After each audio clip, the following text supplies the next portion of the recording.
Hi, welcome back to your prescription for medication education. My name is Enmi and I'm a pharmacist and I'm here to bring you quality information regarding medications and health related topics. Today, let's go ahead and continue our hypertension topic. As a pharmacist, I rarely do blood pressure measurements, but every now and then I am asked to measure someone's blood pressure.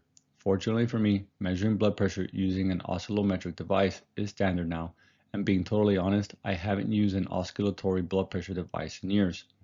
The following checklist will help ensure blood pressure measurements are taken correctly and help avoid misleading results. Step 1.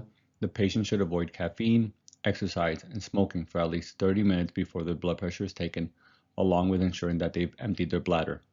Number 2. Using a blood pressure device that has been validated against a reference standard and ensuring we choose an appropriate cuff size.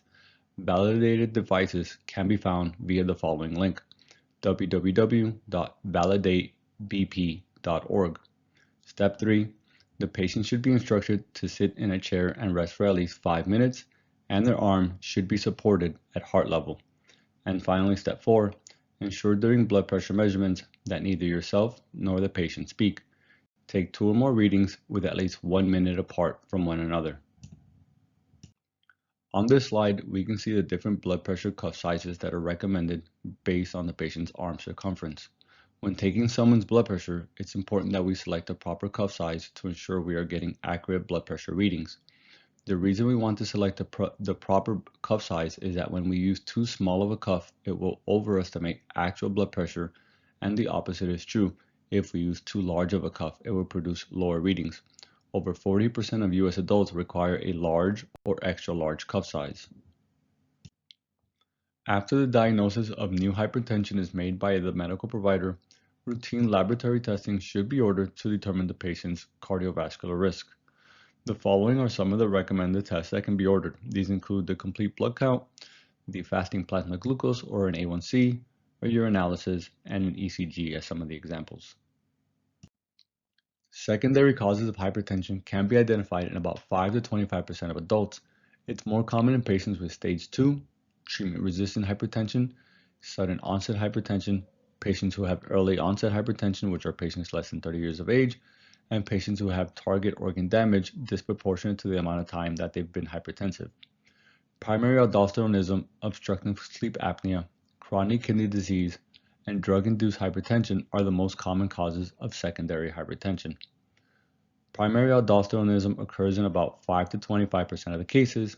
Obstructing sleep apnea accounts for 25 to 50%, chronic kidney disease 14%, and drug-induced hypertension in 2 to 20%. Drug-induced hypertension includes prescription medications, over-the-counter meds, and illicit drug use. Several overproducts are associated with increases in blood pressure. I'll focus on just 3 of them, which are licorice, bitter orange, and St. John's wort. Increases in blood pressure related to licorice consumption is specifically associated with products that actually contain glycyrrhizin, which comes from black licorice root. Most of the red licorice products sold in the US are chewy cherry flavored candies made with artificial ingredients and usually do not contain this ingredient. Even modest doses of glyceric acid daily, which is about 100 milligrams or so, produces side effects. Glyceric acid and its metabolite inhibit 11-beta hydroxysteroid dehydrogenase type 2. Normally, this enzyme oxidizes cortisol to cortisone in the kidney, which prevents cortisol from activating mineralocorticoid receptors. When cortisol accumulates, it leads to sodium retention, potassium excretion, and a compensatory suppression of the RAS system. The blood pressure elevation occurs through increased fluid volume and elevates systemic vascular resistance. Now personally, I don't know why on earth anyone likes black licorice because I find it doesn't taste very good, but just so that you're aware, 100 milligrams of glyceric acid is approximately 50 to 70 grams of licorice candy or tea, depending on the formulation. Bitter orange is marketed as a dietary supplement for weight loss.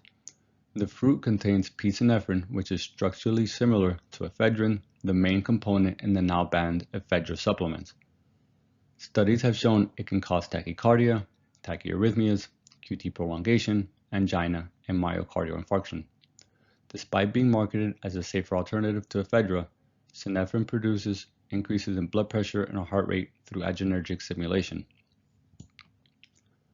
St. John's wort doesn't directly increase blood pressure in most patients, but due to its many drug-drug interactions related to its CYP3A4 and PGP induction, it can have significant impact on a patient's blood pressure.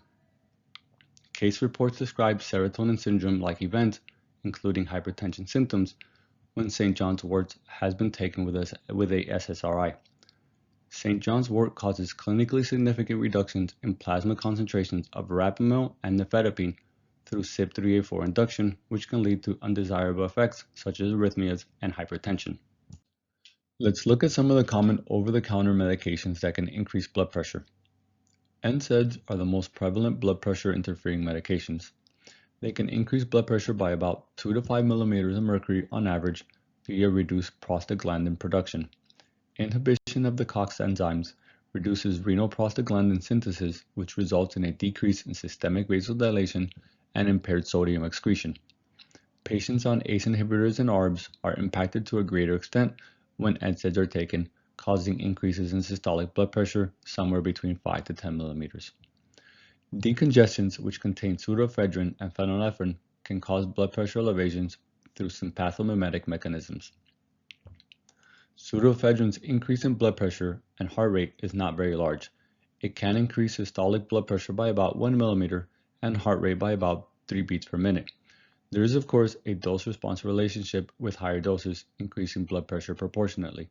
However, there have been reports of severe hypertension cases even with appropriate doses, so it's better to be conservative if there is a concern in blood pressure-sensitive patients.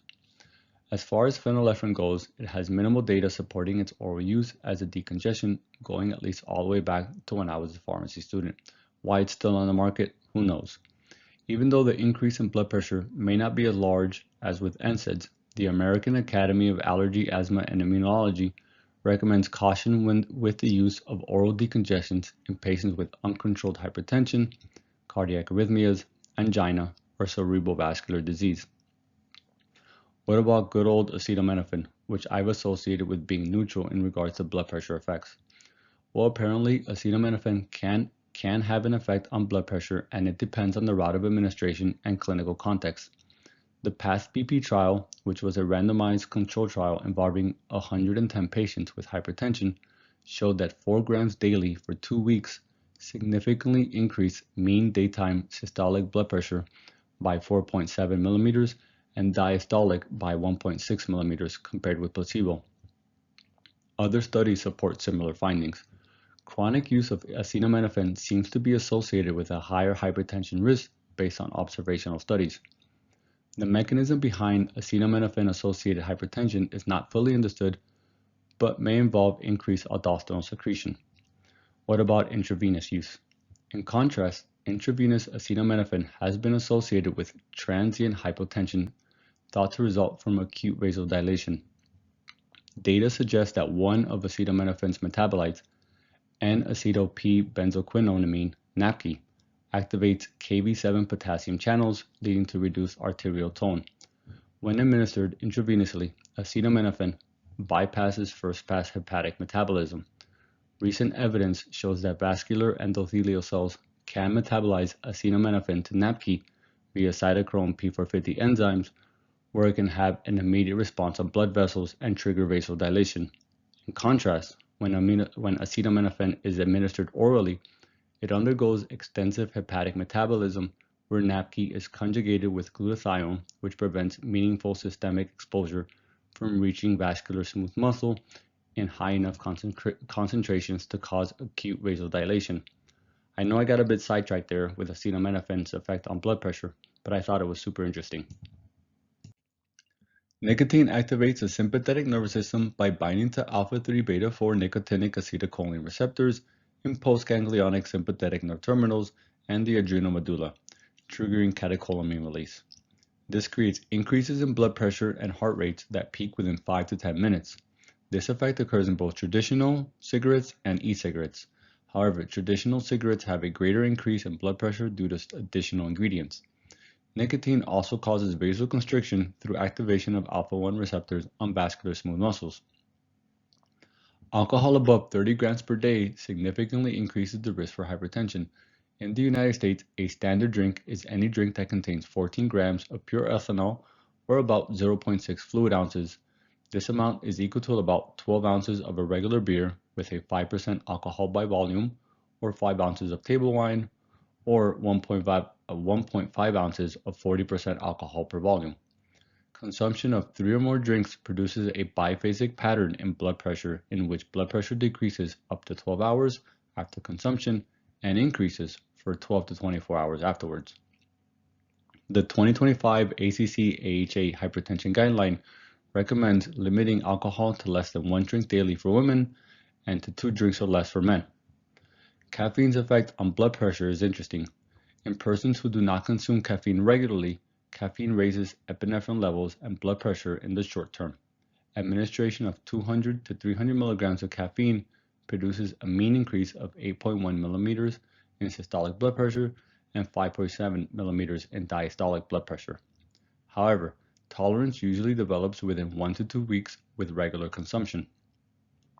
Moderate and habitual coffee consumption, which is about 1 to 3 cups per day, does not adversely affect blood pressure in most people, including those with hypertension.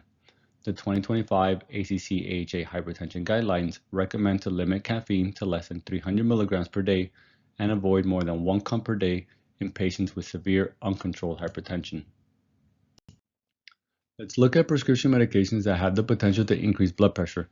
SNRIs cause dose-dependent blood pressure increases via increased sympathetic activity due to increased norepinephrine. Patients starting SNRIs should have their blood pressure monitored for any increases. A 2025 network meta-analysis found strong evidence of systolic blood pressure increases with venlafaxine, desvenlafaxine, and duloxetine compared to placebo. Although TCAs often cause orthostatic hypotension, they can also produce significant blood pressure increases as well. The 2025 network meta-analysis demonstrated strong evidence of systolic blood pressure increases with amitriptyline, and with imipramine. Although seldomly prescribed anymore, MAOIs carry a risk for severe increases in blood pressure, especially when patients consume tyramine-rich foods. Amphetamines increase both systolic and diastolic blood pressure by about 2 millimeters and raise heart rate by about 3 to 4 beats per minute. This is due to increased norepinephrine release, leading to vasoconstriction and increased cardiac output. Atypical antipsychotics can contribute to higher blood pressure readings due to their negative effects on metabolic function and increases in weight. Immunosuppressive medications can increase blood pressure, especially calcineurin inhibitors and corticosteroids. Calcineurin inhibitors increase blood pressure in a dose-dependent manner. Cyclosporin causes the most pronounced blood pressure elevations among the immunosuppressants. A systematic review demonstrated that lower doses, which is usually somewhere between 1 to 4 mg per kg per day, increases mean blood pressure by about approximately 5 millimeters, while higher doses, which is greater than 10 mg per kg per day, increases mean blood pressure by about 11 millimeters on average. The prevalence of hypertension in transplant recipients on calcineurin inhibitor-based regimens ranges from 70 to 90%. Cyclosporin causes systemic and renal vasoconstriction and sodium retention. The mechanism may involve an imbalance of vasoactive substances, specifically increased endothelin, which is a vasoconstrictor, and decreased nitric oxide. Corticosteroids increase blood pressure via sodium retention and activation of the SNS system. Women taking combined oral contraceptives demonstrate systolic blood pressure increases somewhere between 7 to 8 millimeters on average. This blood pressure effect appears to be dose-dependent with estrogen-containing contraceptives due to their effects on the RAS system and sodium retention. Women on oral contraceptives have greater than 3-fold higher plasma renin substrate levels compared to non-users. Combined oral contraceptives that contain drospirenone actually show the opposite effect on blood pressure. In randomized trials, drospirenone combined with ethanoestradiol decreased mean systolic blood pressure from 107 to 103 millimeters of mercury, with statistically significant lower blood pressure compared to levonorgestrel-containing formulations. This is due to drospirenone's anti-mineralocorticoid properties. The ACC-AHA guidelines bring up the topic of sudden withdrawal of centrally acting sympatholytic drugs such as clonidine. What I thought was interesting was this mention of tizanidine. The withdrawal symptoms of tizanidine include hypertension, tachycardia, tremor, and anxiety. The risk increases with patients receiving higher doses, somewhere between 20 to 36 milligrams for several weeks. This is due to tizanidine's central alpha-2 adrenergic agonist activity, which is pharmacologically similar to clonidine. With chronic use of alpha-2 adrenergic agonists, central sympathetic outflow is continuously suppressed. Over time, the body adapts to this suppression and becomes increasingly dependent on the drug to maintain autonomic balance. When the medication is stopped abruptly, this inhibitory control is suddenly lost, leading to rebound sympathetic overactivity and excessive catecholamine release. Clinically, this presents as hypertension, tachycardia, anxiety, tremor, and diaphoresis. Just like last time, I've asked ChatGPT to generate me a couple of questions just for fun. Which herbal product raises blood pressure primarily through loss of antihypertensive efficacy rather than direct sympathetic or mineralocorticoid effects? The answer is Charlie. A patient on lisinopril and losartan begins daily NSAID therapy for chronic pain. Which mechanism most directly explains the observed increase in systolic blood pressure? The answer is Bravo. Which statement best explains why IV acetaminophen may cause transient hypotension while oral acetaminophen may raise blood pressure with chronic use? The answer is Charlie. A patient abruptly stops tizanidine after several weeks at high doses and develops hypertension, tachycardia, tremor, and anxiety. Which mechanism best explains this presentation? The answer is Bravo. Which oral contraceptive formulation is most likely to lower blood pressure rather than raise it? The answer is Charlie. And that was your dose for medication education. I do hope you enjoyed today's video. If you did, please consider subscribing and sharing my channel. If you have any feedback, please feel free to leave me a comment below. Thank you. Have a great day, and the references are to follow.